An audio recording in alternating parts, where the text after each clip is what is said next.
चलिए देखिए, आप लोगों का कौन सा क्लास है? क्लास 9th, चतुर्भुज चैप्टर है और एक्सरसाइज नंबर 8.2 का क्वेश्चन नंबर 7 हम लोग सॉल्व करने जा रहे हैं। अब देखते हैं कि क्वेश्चन नंबर 7 क्लास 9th के चतुर्भुज चैप्टर का एक्सरसाइज नंबर 8.2 क्वेश्चन नंबर 7 को हम लोग सॉल्व करने जा रहे हैं। देखेंगे कि किस प्रकार से, मतलब क्या पूछा गया है, फिर उसको ज्ञात करते हैं। पहले क्वेश्चन एक बार पढ़ते हैं। क्वेश्चन दिया क्या गया है? एबीसी एक चतुर्भुज है। क्या है? एबीसी एक चतुर्भुज है। तो हम ले लेते हैं एबीसी एक चतुर्भुज है, सॉरी त्रिभुज है। एबीसी क्या है? त्रिभुज है जिसका कोण सी क्या है? समकोण है। तो हम एबीसी एक त्रिभुज ले लीजिए। एबीसी क्या ले लिए? एक त्रिभुज। एबीसी एक त्रिभुज है जिसका कोण सी समकोण है। तो कोण सी समकोण है, तो यहां पे हम सी ले लेते हैं, यहां ए ले लेते हैं, ये बी हो गया, यानी ए बी सी, ये कोण सी समकोण है। ठीक है। समकोण का सेंस क्या होता है कि कोण सी जो है 90 डिग्री का एंगल क्रिएट करती है। अंडरस्टैंड? तो कोण क्या बात की है? कोण। अच्छा, आप लोग बताएंगे कोण क्या? अच्छा आप बताओ, you stand up, tell me what is the sense of angle? Defined me. Angle किसे कहते हैं? कोण किसे कहते हैं? बताएंगे आप लोग? बार बार नाम ले रहे, कोण। कोण जानना चाहिए ना कि कोण क्या होता है। आप लोगों को रेखा और कोण चैप्टर में हम खूब डीपली एक्सप्लेन किए हैं कि किस कोण क्या होता है, खूब बढ़िया था। हाँ, क्या चीज? नहीं, सिट डाउन, सुन लीजिए। चलो साक्षी तुम बताओ, खड़ी जाओ। किसी एक रेखा पर एक बिंदु पर दो रेखाएं मिलने से जो झुकाव पैदा होता है उसे हम कोण कहते हैं। Very good, sit down, correct. देखो ये सही बताइए। तो आप इसको ऐसे भी बोल सकते हैं कि circular distance between two inclined. क्या बोल सकते हैं? Circular distance between two inclines. Circular distance तो मतलब क्या होता है कि वृत्तीय झुकाव जो होता है दो भुजाओं के मध्य। जैसे हम कहें एक साइड ये है, हम इस साइड का नाम कर देते हैं ए बी। क्या साइड है इसका? और एक और साइड हम इस पर ले लेते हैं ए सी। क्या ले लिए? ए सी। तो ए बी जो साइड है उस पर क्या है? ए सी झुका हुआ है। क्या है? झुका। तो इसका वृत्तीय जो झुकाव होगा ना, ऐसे सर्कुलर डिस्टेंस, वृत्तीय जो झुकाव होगा, जो सर्कुलर डिस्टेंस होगा, सर्कुलर वृत्तीय दूरी जो होगी, वही क्या कहलाएगी? एंगल कहलाएगी। क्या कहलाएगी? समझ में आया? तो circular distance between, circular distance, ये सर्कुलर जो डिस्टेंस है बिटवीन के दोनों के बीच में, सर्कुलर डिस्टेंस बिटवीन टू इंक्लाइंड्स, दो भुजाओं के मध्य में, दो भुजाओं के मध्य में जो सर्कुलर डिस्टेंस होगा उसी को हम क्या बोलेंगे? एंगल बोलेंगे। Are you understand? ओके, चलिए। तो क्या है कि जहां पर 90 डिग्री का एंगल, समकोण का मतलब क्या होता है? 90 डिग्री का एंगल जहां बनेगा उसको हम क्या बोलेंगे? समकोण बोलेंगे। एबीसी एक त्रिभुज है जिसका कोण सी समकोण है। कण एबी के मध्य बिंदु एम से, कण एबी, कण इसका एबी है, यही ना है? कण एबी के मध्य बिंदु, कण एबी, एबी का मध्य बिंदु कौन सा होगा? यही ना होगा? एबी का मध्य बिंदु, मध्य बिंदु एबी के मध्य बिंदु, एबी के मध्य बिंदु एम से होकर बीसी के समांतर खींची गई। बीसी कौन से भाई? ये बीसी हमारा है। बीसी के समांतर हम खींचेंगे तो ऐसे ही ना आएगा, ये बीसी के समांतर हो गया। बीसी के समांतर खींची गई रेखा एसी को डी पर प्रतिच्छेद करती है। एसी को डी पर क्या करती है? प्रतिच्छेद करती है।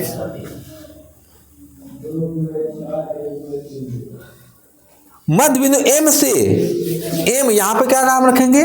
इसका मध्य बिंदु एम यह होगा, इस बिंदु का क्या नाम होगा? एम होगा। एम से खींची गई, बीसी के समांतर खींची गई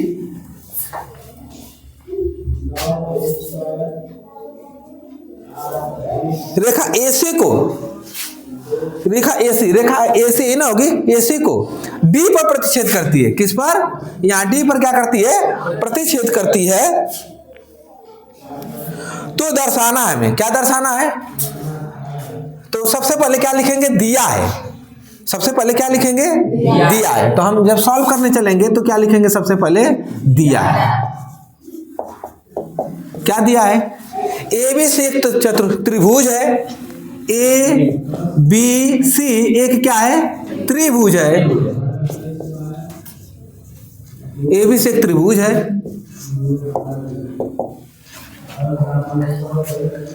ए बी सी एक त्रिभुज है, इसमें से हम बोलेंगे ए बी सी एक त्रिभुज है, कोण सी क्या है, कोण सी समकोण है, समकोण है, अर्थात कह सकते हैं, अर्थात एंगल सी इक्वल 90 डिग्री, एंगल सी कितना है 90 डिग्री। ए बी का मध्य बिंदु एम, ए बी का मध्य बिंदु एम,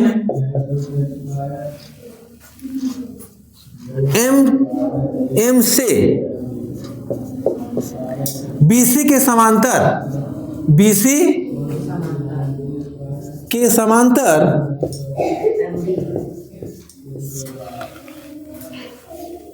समांतर खींचा गया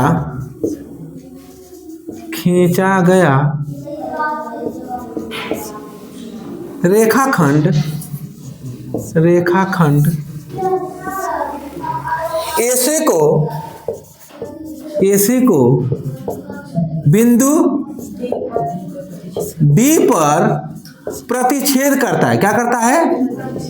प्रतिच्छेद करता है। बातें समझ आ गई? अब हम लिखेंगे क्या, दर्शाना है। क्या लिखेंगे? दर्शाना है। क्या दर्शाना है? क्वेश्चन में पढ़ेंगे क्या दर्शाना है भाई। पहला, इसमें 3 पार्ट है। डी भुजा AC का मध्य बिंदु है। जो D है, D बिंदु होगा ना, D जो बिंदु है भुजा AC का मध्य बिंदु है। D भुजा, पढ़िए आप लोग, AC का मध्य बिंदु, मध्य बिंदु है। ये ना, दूसरा बोलिए आप लोग क्या है? MD लंब है AC पर। और तीसरा हाँ, तीसरा क्या है? CM equal AM equal 1/2 AB। हाँ, AB का आधा। Very good. आप लोग देखिए क्वेश्चन को बताया क्या दर्शाना है। तो देखिए D भुजा AC का मध्य बिंदु है। जो ये D है ना, ये जो D है वह AC का क्या है? मध्य बिंदु है। तो इस बताइए कि मध्य बिंदु प्रमेय से यदि ACB समांतर है, बंद करो बाबू, इधर देखो ध्यान से, ACB क्या है? एक त्रिभुज है। क्या है? एक त्रिभुज है, जिसमें से हम क्या कर रहे हैं कि M और D BC के समांतर है और M जो है AB का मध्य बिंदु है। जो MD है वह BC के समांतर है और जो M है वह AB का मध्य बिंदु है। तो मध्य बिंदु प्रमेय के विलोम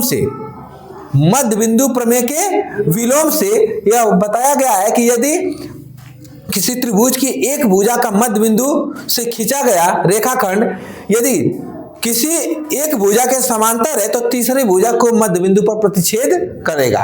तो ये तो ऐसे ही सिद्ध हो गया पहला ही। तो इस तरीके से, और MD लंब है AC पर। MD इस पर क्या है? BC पर, AC पर क्या है? लंब है। यानी यहां पर हमको सिद्ध करना है 90 डिग्री का एंगल है। चलिए सिद्ध किया जाएगा। CM बराबर AM, C यानी इसको मिलाना होगा इससे ना। CM बराबर क्या हो जाएगा? CM इक्वल AM, यानी CM की यह साइड CM और AM ये दोनों क्या है? साइड अपने में इक्वल है। और AB का क्या है? दोनों आधा है। तो जब ये दोनों इक्वल हैं तो भाई जाहिर सी बात है कि जो AB है, AM है, यह जो M है वह AB का मिड पॉइंट है, मध्य बिंदु है। तो जब मिड पॉइंट है तो श्योर है कि मतलब जो AM है वह AB का क्या होगा? आधा होगा। जब यह आधा होगा तो दोनों बराबर रहेंगे तो सब दोनों आधा हो जाएंगे। ठीक है, तो इस तरीके से हमको सिद्ध करना है। जब हम सिद्ध करते हैं तो क्या लिखते हैं? प्रमाण, या फिर क्या लिखते हैं? उपपत्ति, या फिर क्या लिखते हैं? प्रूफ लिखते हैं। चलिए अब इतना आप लोग राइट कर लीजिए, फिर आगे मैं सिद्ध करता हूँ, ठीक है। तो देखेंगे आप लोग, आई होप आप लोग राइट कर लिए होंगे। ध्यान से देखेंगे। अब हम लोग क्या करेंगे, इसको क्वेश्चन को कैसे हम प्रूव करेंगे इसको देखेंगे। पहला पार्ट क्या है, फर्स्ट पार्ट क्या है, डी भुजा AC का मध्य बिंदु है। हाइट डी जो है भुजा AC का क्या है, मध्य बिंदु। इसको हम प्रूव कर रहे हैं फर्स्ट पार्ट। तो यहाँ पे हम 1 नंबर डालेंगे और इसी को हम क्या करेंगे, प्रूव करेंगे 1 नंबर। तो देख रहे हैं क्या है, सिद्ध करना है कि जो डी बिंदु है, जो पॉइंट डी है वह AC का मिड पॉइंट हमको प्रूव करना है। तो कैसे करेंगे देखेंगे। सबसे पहले देखेंगे कि जो DM है, जो DM कहिए चाहे MD कहिए, ठीक है, जो DM है वह एक समांतर होगा किसके, AC AB के समांतर है। ये दिया है, ये कहां से हमने लिख दिया, क्यों लिखा, हम दिया है, कहां से लिखा इसको, क्योंकि दिया है, प्रश्न में दे रखा है। BC के समांतर होगा, सॉरी CB के या BC के। DM जो है CB के कहिए या फिर BC के समांतर है, तो CB के क्या है, समांतर है, ठीक है। आगे देखेंगे, फिर देख रहे हैं M जो है, M AB का मध्य बिंदु है, AB का मध्य बिंदु है।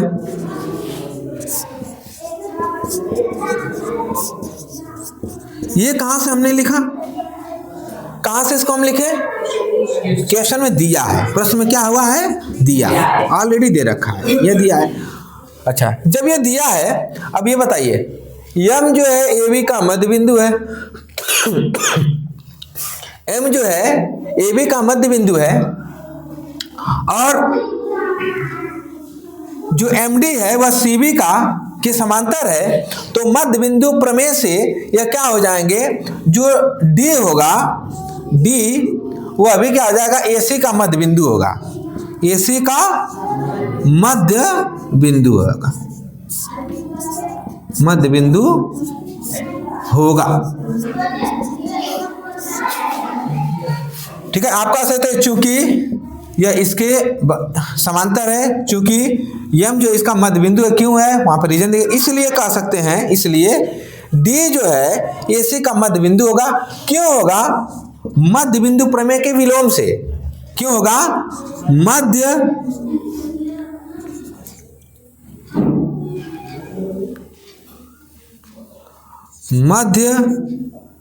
बिंदु प्रमेय विलोम से, विलोम से ये हो गया फर्स्ट पार्ट आपका, तो सिद्ध हो गया। मध्य बिंदु प्रमेय क्या होती है भाई, मध्य बिंदु प्रमेय क्या होती है, तो उसके विलोम से मध्य बिंदु प्रमेय आप लोगों को बताया जा चुका है। मध्य बिंदु प्रमेय क्या होता है,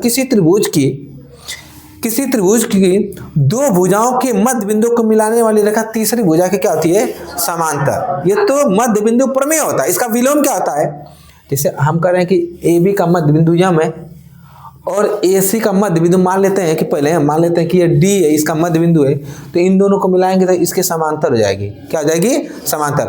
और इसका विलोम क्या होता है, किसी त्रिभुज की एक भुजाओं का मध्य बिंदु से खींची गई रेखाखंड यदि दूसरी भुजा के समांतर है तो वह तीसरी भुजा के मध्य बिंदु पर जाकर मिलेगा। यह मध्य बिंदु प्रमेय का विलोम है, यह जो दूसरी बार बताया है, ठीक है। तो ये हो गया, ये फर्स्ट पार्ट आपका सिद्ध हो गया। दूसरे पार्ट हम देखते हैं, दूसरा पार्ट में क्या है, MD जो है लंब है AC का, MD लंब है AC का, AC पर। तो हम इसको लिख सकते हैं, अर्थात जो MD है लंब होगा किस पर, AC पर, ऐसे लिख सकते हैं। MD लंब है किस पर, AC पर, ठीक। तो देखिए अभी हमने सिद्ध, अभी मतलब हम देखेंगे, दिया गया है कि MD जो है AC के AB के समांतर है।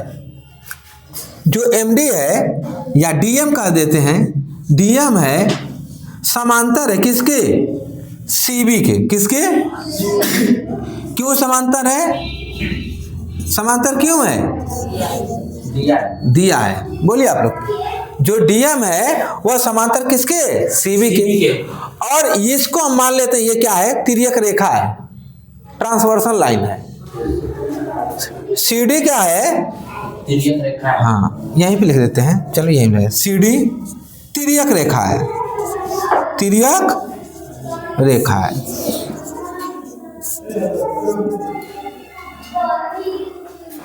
तो ये बताइए, ये दोनों समांतर हैं, आई तिर्यक रेखा है, तो यह कोण और यह कोण दोनों क्या हो जाएंगे, दोनों के दोनों अंत एकांतर कोण होंगे। क्या होंगे, अंत एकांतर कोण होंगे। तो यदि दो समांतर, जैसे हम कहें कि देखिए ये दोनों समांतर रेखाएं हैं, दो समांतर रेखाएं हैं, और इस तरीके से हम क्या करते हैं, यहाँ पर एक लाइन खींच देते हैं, ट्रांसवर्सल लाइन, या ऐसे ही खींच दे जैसे बनाया गया है उसी तरीके से हम खींच देते हैं। ट्रांसवर्सल इंटरेस्टर कहाँ देगा, यहाँ पर।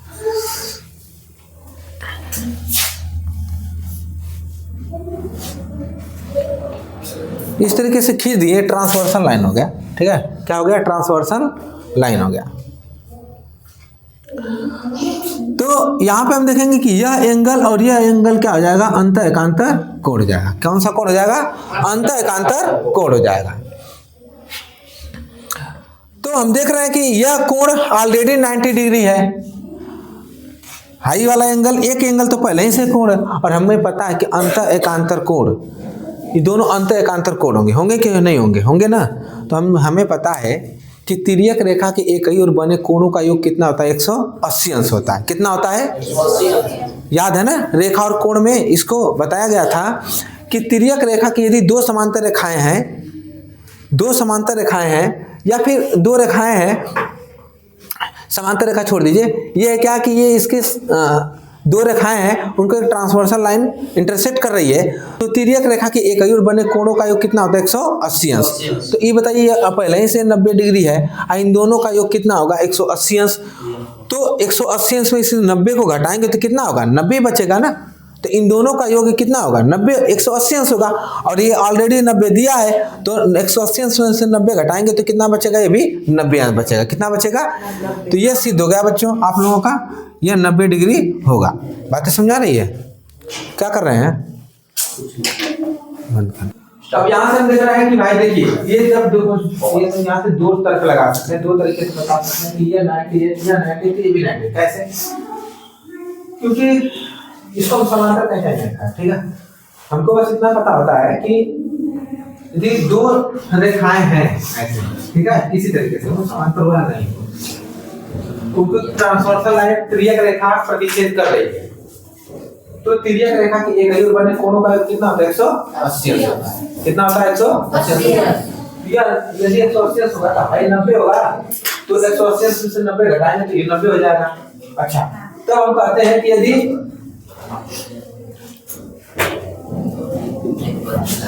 शांत बातें नहीं करेंगे, क्यों, मैं किया था यहाँ हम देख रहे हैं कि जैसे ये दो समांतर रेखाएं हों और एक ट्रांसवर्सल लाइन उनको प्रतिच्छेद कर रही है, ठीक है। तो पहले ये बात जानिए कि यह दोनों कोण संगत कोण होता है। क्या होता है, संगत कोण। और दोनों समांतर, यदि दोनों रेखाएं समांतर है और उनको कोई तिर्यक रेखा प्रतिच्छेद करे तो दोनों कोण संगत कोण होंगे और बराबर होंगे। कितना होंगे, संगत कोण होंगे और बराबर होंगे। तो हम कह सकते हैं कि सीडी तिर्यक रेखा है और डीएम जो है सीएम के सीबी के समांतर है, तो हम कह सकते हैं कि एंगल डी या A C B, angle A C B, angle A C B बराबर होंगे एंगल सी डी एम के। किसके, C, angle C D M के। क्यों बराबर होंगे, संगत कोण है। क्यों है, संगत कोण है, संगत। क्या, हाँ अब लिखेंगे ना, तो हम लिखेंगे कि एंगल, ये तो पहले ही से दिया है कि 90 डिग्री का एंगल है, तो A D A C B, angle A C B equal दिया है कितना, 90 डिग्री दिया है। कितना दिया है, चूंकि ये दिया है तो ये कहां से हम लिखे, ये दिया है, प्रश्न में दिया है। इसलिए हम कह सकते हैं, इसलिए कि एंगल CDM भी क्या होगा, एंगल CDM भी क्या होगा, 90 डिग्री होगा। क्या हो जाएगा, 90 डिग्री। जब यह एंगल 90 डिग्री है, इसका मतलब क्या है, जो DM है वह CB पर, वह AC पर लंब है। इसलिए हम कह सकते हैं कि जो DM होगा, यहाँ पे क्या सिद्ध करना है, MD कहे चाहे DM कहे, बात एक ही है। तो MD हम कह सकते हैं, जो MD है वह लंब होगा किस पर, AC पर। यह सेकेंड पार्ट भी क्या हो गया, प्रूव्ड हो गया। ठीक है, इसको लिख लीजिए, नहीं रुक जाए, तीसरा पार्ट भी हो जाए, नहीं लिख लीजिए पहले तीसरा पार्ट फिर हो। लगा दीजिए।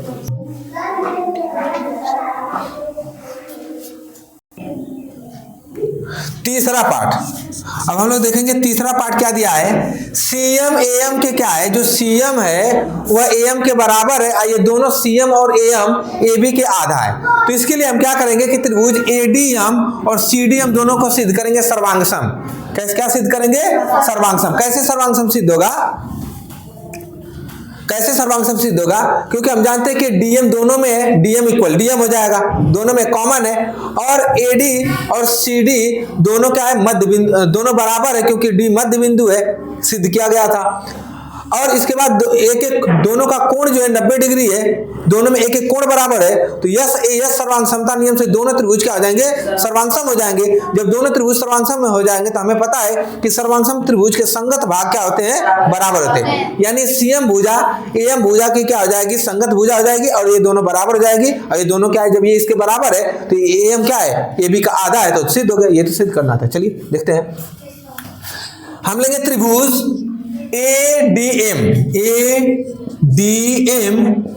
तथा त्रिभुज CDM, त्रिभुज CDM में ये दोनों त्रिभुज हम क्या कर रहे हैं, ले रहे हैं। देखिए, तो सबसे पहले हम देखेंगे कि जो DM है दोनों में है, DM इक्वल DM, दोनों त्रिभुजों में DM इक्वल DM क्यों है, क्यों ये इक्वल है, उभयनिष्ठ है। क्या है, कॉमन या उभयनिष्ठ, उभयनिष्ठ है। हो गया। AD बराबर CD, AD बराबर क्या है, पहले कोण लिख देते हैं, पहले कोण लिख लें। Angle ADM, angle ADM equal क्या हो जाएगा, एंगल CDM, एंगल CDM। क्यों ये बराबर है, क्योंकि अभी सिद्ध किया गया है कि MD क्या AC पर लंब है। MD जो है MD वह CD पर क्या है, ये AC पर क्या है, लंब है, वह AC पर लंब है। तो यह दोनों कोण क्या हो जाएंगे, बराबर हो जाएंगे, दोनों 90 अंश के कोण होंगे। इसलिए तो हम कह सकते हैं कि जो MD है वह लंब है किस पर, AC के, इसलिए AC पर लंब है। ये भी हो गया। अब देखेंगे तीसरी क्या पॉइंट मिल रही है। जो AD है, AD बराबर होगा किसके, CD के। AD इक्वल किसके बराबर, इक्वल होगा CD के। क्यों इक्वल होगा, AD इक्वल होगा CD के, क्यों, क्योंकि D जो है AC का मध्य बिंदु है। बिंदु D है वह AC का क्या है, AC का मध्य बिंदु है, मध्य बिंदु। हो गया। अब देखो, दो साइड इक्वल है और एक एंगल इक्वल है, तो हम बोल सकते हैं कि दोनों त्रिभुज क्या होंगे, सर्वांगसम होंगे। तो त्रिभुज ADM सर्वांगसम होगा त्रिभुज CDM के। क्यों सर्वांगसम होगा, यस सर्वांग समता नियम से, सर्वांग समता नियम से।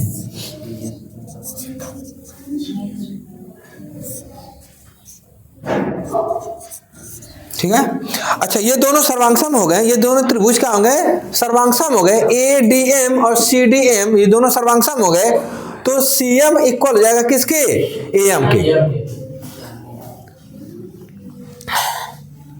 CM इक्वल हो जाएगा किसके? AM के। क्यों इक्वल हो जाएगा? By CP/CT, by CP/CT। सर्वांशम त्रिभुज के संगत भाग क्या होते हैं? बराबर होते हैं, इसलिए बराबर हो गया। और हम जानते हैं कि CM जो है, CM बराबर जो AM हो गया, AM, और यह क्या है? AB का आधा है। AB का क्या है? आधा है। ठीक है, तो हेंस प्रूव्ड कर दीजिए, यहीं पर हो गया, लिख लीजिए। प्रेस बंद कर दो।